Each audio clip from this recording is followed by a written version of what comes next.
नमस्ते छात्रों, हिंदी सुलभ भारती 8वीं कक्षा में आपका स्वागत है। दोस्तों, 8वीं कक्षा में पहली इकाई में हमें 9 पाठ्य घटक जो है दिए गए हैं और दूसरी इकाई में 9 पाठ्य घटक दिए गए हैं। इसमें से जो पहली इकाई है उसका पहला जो है घटक पाठ्य घटक जो है जिसका नाम है हे मातृभूमि, ये कविता है और राम प्रसाद बिस्मिल ये कवि है। छात्र मित्रों, हे मातृभूमि कविता की विधा जो है वह कविता है और रचनाकार जो है राम प्रसाद बिस्मिल यहाँ है। मातृभूमि के प्रति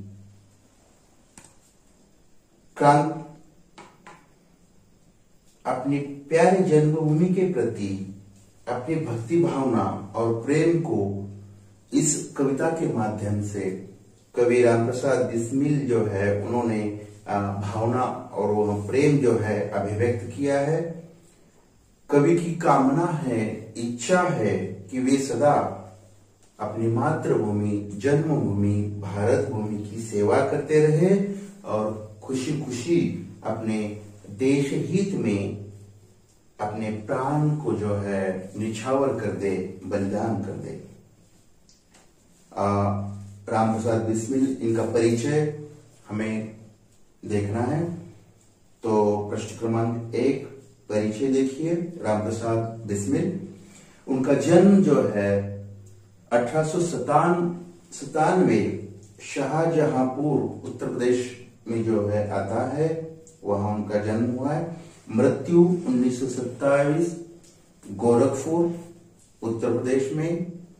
परिचय देखिए, राम प्रसाद बिस्मिल भारत के एक महान स्वतंत्रता सेनानी ही नहीं बल्कि उच्च कोटि के कवि, अनुवादक, बहुभाषाविद व साहित्यकार भी थे।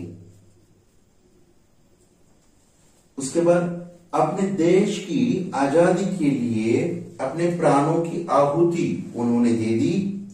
सरफरोशी की तमन्ना अब हमारे दिल में है, देखना है बाजुओं में दुश्मन के कितना दम है। आपकी प्रसिद्ध यह जो है रचना है। बिस्मिल उपनाम के अतिरिक्त आप राम और अज्ञात के नाम से भी लेख वो कविताएं जो है लिखते रहे। यानी बिस्मिल, राम प्रसाद बिस्मिल जो है अपना साहित्य लेखन करने के बाद उपनाम भी जो है लगाया करते थे बिस्मिल के अलावा। कौन सा?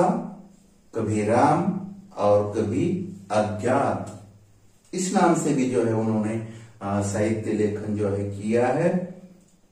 अब प्रमुख कृतियां देखिए उनकी कौन कौन सी है। मन की लहर और आत्मकथा, यह जो है उनकी रचनाएं है।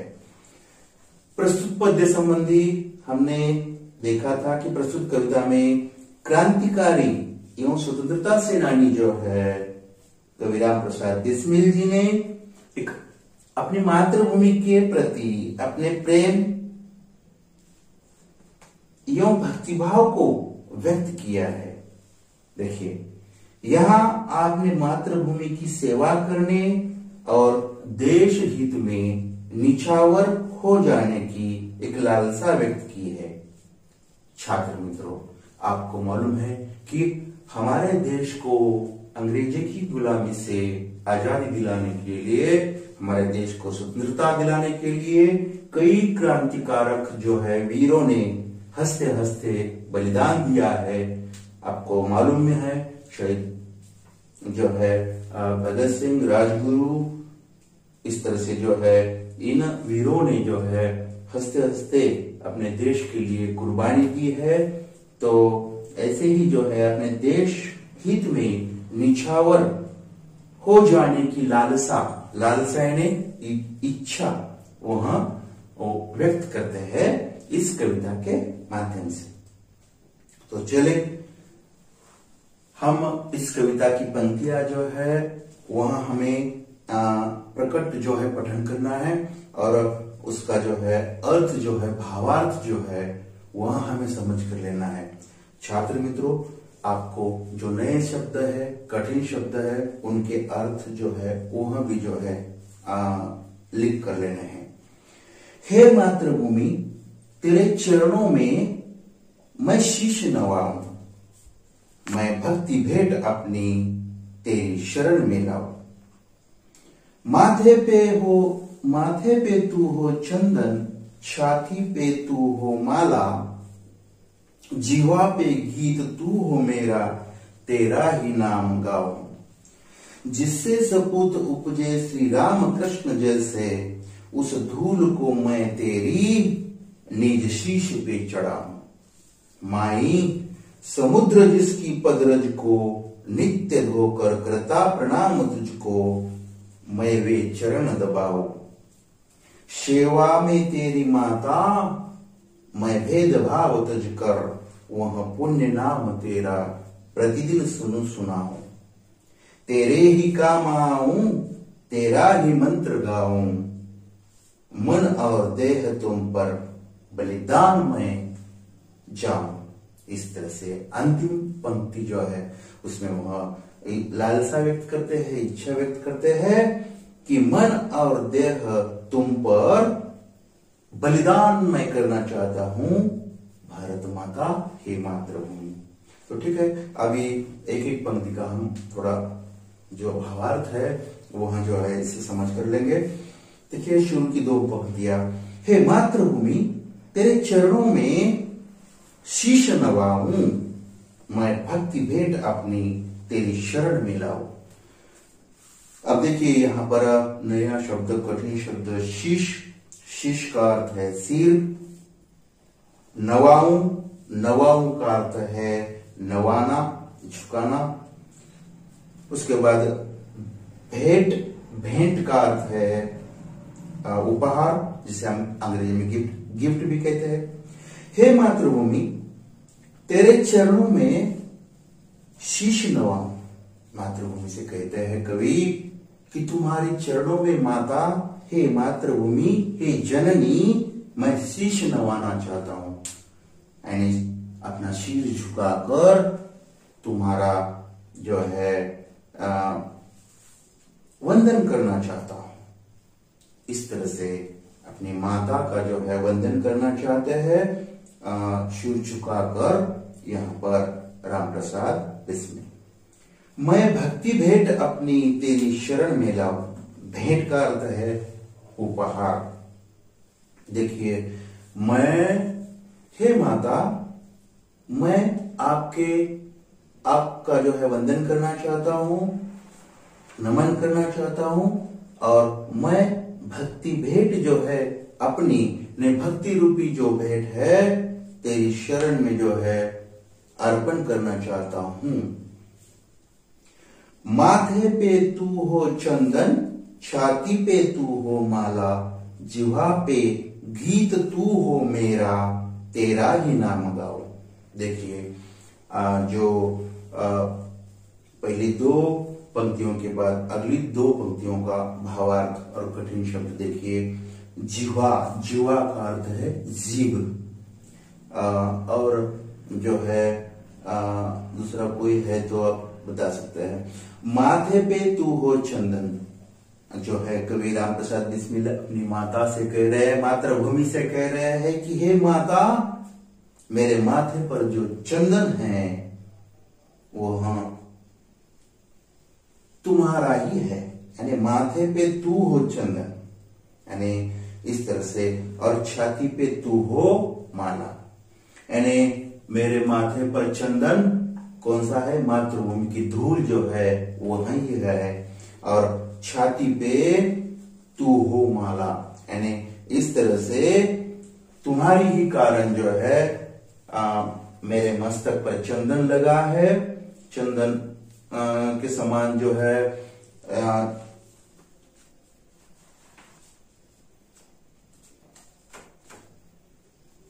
चंदन के समान विराजित हो, और तुम ही मेरे हृदय पर जो है माला के समान सुशोभित हो। और माता माँ मेरी जिह्वा पर केवल तेरा ही जो है हमेशा नाम रहे, मैं तुम्हारे ही गुणगान गाऊं। देखिए, अब देखिए यहाँ पर एक समझने की बात है, कवि कहना चाहते हैं कि हे मातृभूमि मेरी जिह्वा पर सदा तुम्हारे ही जो है गीत रहे, मैं तुम्हारे गीत गाता रहूं और तेरा ही नाम जो है गाऊं। अब देखिए अगली पंक्तियों का जो है, दो पंक्तियों का भावार्थ हम देखेंगे। जिससे सपूत उपजे श्री राम कृष्ण जैसे, उस धूल को मैं तेरी निज शीश पे चढ़ाऊं। देखिए अब यहाँ पर उपजे, उपजे का अर्थ है पैदा हो या जन्म हो, और उसके बाद निज, निज यानी अपना, खुद का अपना, उसे निज। अब देखिए यह जो भूमि है, मातृभूमि है, यह ऐसी भूमि है, ऐसी महान भूमि है जिससे सपूत उपजे है। सपूत का अर्थ छात्र मित्रों सुपुत्र। यह ऐसी धरती है, मातृभूमि है, जहां पर राम और कृष्ण जैसे महान जो है विभूतियों का जन्म हुआ है, वो पैदा हुए हैं। और ये मामूली धरती नहीं, ये मामूली धरती नहीं है। उस धूल को, ये जो महान धरती की जो धूल है, इस धूल को मैं तेरी जो है निज, निज यानी अपने शीश पे चढ़ाऊं, यानी हमेशा जो है ये तुम्हारी धूल जो है मैं अपने सिर पर लगाऊंगा। देखिए हम नमन करते हैं धरती का, आपको मालूम भी है जब हम कबड्डी खेलते हैं तो कबड्डी खेलते समय या हर कोई दूसरा खेल है तो उस समय हम धरती को नमन करते हैं और बाद में हमारा खेल आरंभ करते हैं। तो इसी तरह से छात्र मित्रों यहाँ जो है राम प्रसाद बिस्मिल कह रहे हैं कि उस धूल को मैं तेरी हमेशा निज जो है अपने शीश पर चढ़ाऊं और काम जो है जो मैं आरंभ करूं। आगे देखिए, माई समुद्र जिसकी पदरज को नित्य धोकर करता प्रणाम तुझको, मैं वे चरण दबाऊं। देखिए भारत भूमि जो है, भारत भूमि का जो है पद जो है, पद का अर्थ है पैर और रज का अर्थ है धूल। यह कल्पना की है कवि राम प्रसाद बिस्मिल ने कि समुद्र जो है, ये समुद्र मातृभूमि के पांव की धूल, पदरज को हमेशा नित्य, नित्य ने हमेशा नित्य धोता है। पांव की धूल को पानी सींचकर उसे अलग कर देता है, पांव धोता है। और इस तरह से पांव धोने के बाद करता प्रणाम तुझको, मैं वे चरण दबाऊं। पांव धोने के बाद मैं आपको मन से जो है, सच्चे मन से प्रणाम करूं और तुम्हारी सेवा करूं, तुम्हारे पैर दबाऊं। इस तरह से अपने मन के भाव वहां अभिव्यक्त करते हैं। उसके बाद देखिए अगली दो पंक्तियों में कौन से भाव या विचार व्यक्त है। सेवा में तेरी माता मैं भेद भाव तुझ कर, वह पुण्य नाम तेरा प्रतिदिन सुनूं सुनाऊं। देखिए मातृभूमि से वो कह रहे हैं कि हे माता, तुम्हारी मैं इस तरह से सेवा करना चाहता हूं, सभी भेदभाव को त्याग कर, तज कर यानी त्याग कर मैं तुम्हारी सेवा करना चाहता हूं और वह पुण्य नाम तेरा प्रतिदिन सुनाऊं। इस तरह से मातृभूमि का नाम पुनः पुनः वह सुनना चाहते हैं। देखिए वह पुण्य नाम तेरा प्रतिदिन सुनाऊं, मैं खुद भी सुनना चाहता हूं और गर्व से दूसरों को भी जो है सुनाऊं, यानी दूसरों को भी तुम्हारा नाम बताऊं। इस अर्थ से। अगली अंतिम दो पंक्तियां जो है उसके उस पर जो है जो भाव है वहां देखने हैं हमें। तेरे ही काम आऊं तेरा ही मंत्र गाऊं, मन और देह तुम पर बलिदान मैं जाऊं। इस तरह से अंतिम दो पंक्तियों में मातृभूमि से कवि रामप्रसाद बिस्मिल कह रहे हैं कि हे मातृभूमि तेरे ही मैं काम आऊं। देखिए, मैं तेरे ही काम आऊं और तेरा ही मंत्र गाऊं। यानी हम देश के लिए समय आने पर हमने खुद ने जो है समर्पण, आत्मसमर्पण जो है कर देना है।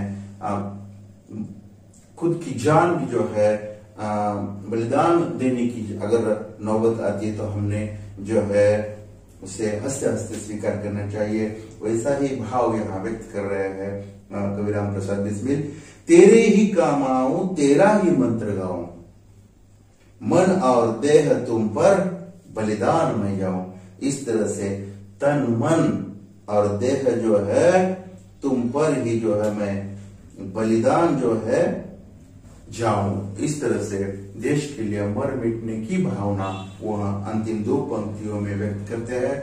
और इतिहास गवाह है छात्र मित्रों, समय समय पर हमारे देश के वीर जवानों ने, क्रांतिकारों ने हंसते हंसते खुद की जान जो है उसे न्यौछावर कर दिया है, बलिदान जो है दिया है। और आगे भी आने वाले दिनों में भी छात्र मित्रों हम सभी ने देश के लिए बलिदान देने के लिए और इसकी रक्षा के लिए हमेशा तत्पर रहना है। धन्यवाद।